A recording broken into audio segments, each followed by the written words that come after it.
Hey there, and welcome to the Contentment Creator Podcast, a podcast designed especially for creative entrepreneurs just like you who are committed to a beautiful life that's rooted in courage and contentment, and that's blooming with creativity and prosperity.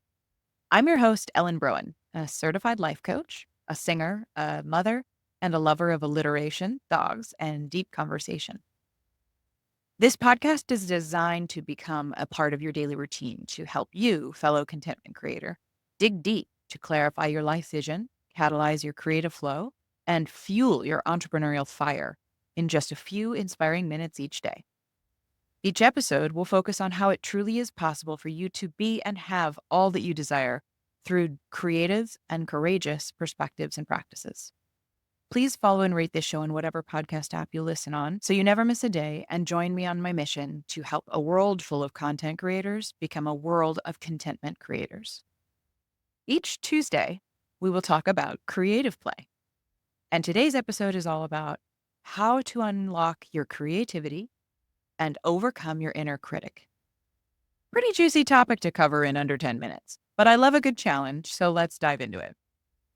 First of all, what is creativity? To me, it breaks down into two simple components. One is novel thinking, and two is the act of creating something. As Rick Rubin shares in The Creative Act, A Way of Being, creativity doesn't look just one way for a certain type of person. It's universal to the human experience and can be regarded as what you might initially assume, like crafting a piece of art or performing music or designing a perfect space in your house. But it can also look like innovation in the workspace, thinking outside the box in parenting, or bringing play into our lives and relationships. Creativity is essential for creating contentment in our lives because of both the experiential part. It's fun to come up with solutions and build stuff and engage in play, as well as the external results we get to witness, the impact of our ideas, creations, and energy on the world around us. Now, marinating on this topic, I found that there are 5 core parts to creativity that must be present and even actively practiced for us to not only invite more creativity into our lives, but also to get out of our own way in the act of creating. Let's first build off what we covered yesterday: presence and mindfulness. We cannot experience creativity without presence. So if you're looking for another reason to practice presence in your life, here it is. Presence is where ideas are born. When we are truly present, we clear our mental clutter. We live in the now, and we experience that moment from a judgment-free zone. Judgment is a creativity and curiosity killer. So if you're like me and constantly hearing that voice of your inner critic chime in about how you should be further along on the path than you are, or how you should be more like so-and-so, or how you wish you could just quit all the things so then you could have the space to be really creative, then you know something about judgment. So presence gives us the access to that spacious way of being, which gives way to flow. Flow is the ultimate experience of presence, in my opinion, because it's truly being completely in the moment and in the process of creation and creativity. The second core part to creativity that must be present in practice for creativity and therefore creation in our lives is the heart of Brené Brown's work: vulnerability and courage.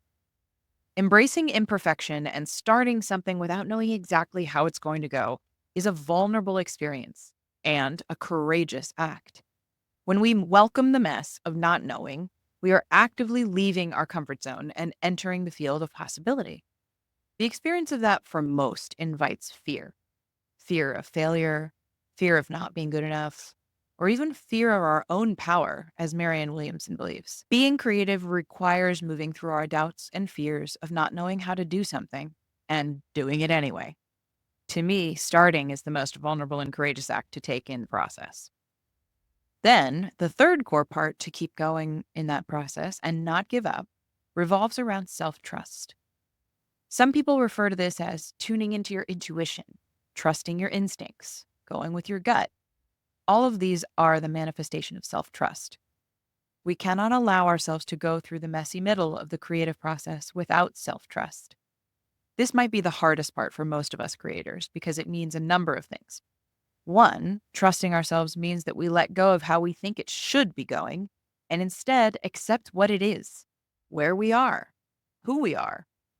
Sometimes that looks like letting go of the timeline so you go deeper, slowing down when you need to. Sometimes that looks like letting go of the expectations of the end result so that you can focus only on the next step. And sometimes it looks like letting go of being great or successful on the first try so you can learn what's needed and not skip steps. Letting go is like mini internal trust falls. There's no one else you can trust more than yourself in your process. Fourth in the core components of creativity is remaining open and receptive. On one level, while remaining rooted in what you envision and why you want it, staying open to how you achieve it allows your process to unfold rather than be forced. Keeping an open mind and heart to creative solutions and intuitive hits means you get to integrate that presence and self-trust we've already discussed.